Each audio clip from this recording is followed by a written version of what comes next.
In this video, we are going to learn about range and coefficient of range.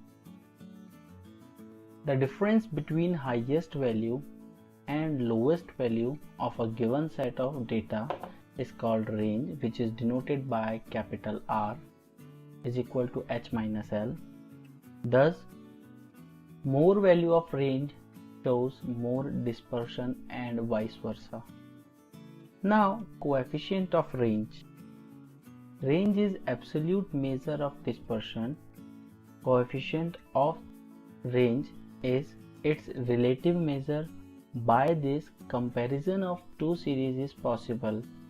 Now, the formula of coefficient of range is equal to H minus L. It means highest value minus lowest value divided by highest value plus lowest value.